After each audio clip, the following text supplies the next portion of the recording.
Тільки не кажи, що переписуєшся з Ніно, ви ж за годину побачитесь. Спляча Я сирена. знаю, але він написав, що їв на сніданок, а тепер чистить зуби перед виходом. О, ви все розповідаєте одне одному. Звісно, Ніно мій хлопець і найкращий друг. Між нами немає ніяких таємниць.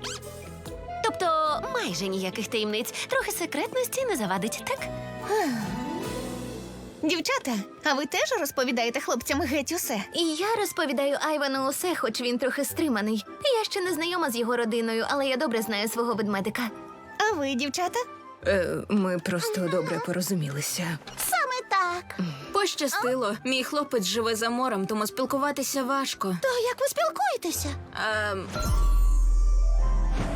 Відеодзвінки. А як у тебе з Кімом? Як справи? Ну, ми сміємося. Класно, це так. Насправді, мене дещо хвилює. Насправді, ми досі не цілувались. Справді? І не тільки це. Він не тримав мене за руку, не казав, що кохає. Іноді я питаю себе, а чи разом ми? Ну, деякі пари такого не роблять. Між мною та Адріаном теж так було. А Кім знає, що ти мрієш про поцілунок? Може, запитай його? Це не романтично. У казках принцеса не говорить принцу, що вона мріє про поцілунок. Але то лише казки. Не переймайся. Якщо він хлопець із твоїх мрій, рано чи пізно це станеться.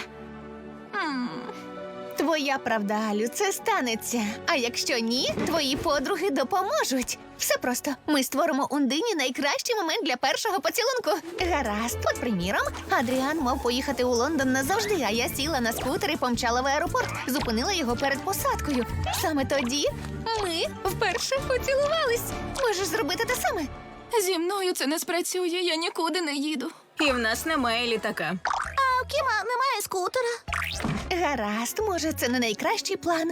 У когось був простіший перший поцілунок. Айван написав вірш для мене. Це було так романтично. Класно, чудова ідея. Можеш написати вірш, що скажеш, Ундино? А це класна ідея. Дякую за допомогу, дівчата. Дякую за допомогу, дівчата. Тож, хто їх розлучить першим? Камінь, ножиці, папір! Камінь. Ха! Я буду першим. Мені подобається твоя гра. Спробуймо Ти так ще багато репетирував. Ого! Вони такі класні! Можеш забрати собі. Справді? Класно! Дякую! Але в обмін на це ти припиниш спілкування з дівчатами. Справді? Чому? Не питай. О, добре, правда. Це дуже смішно.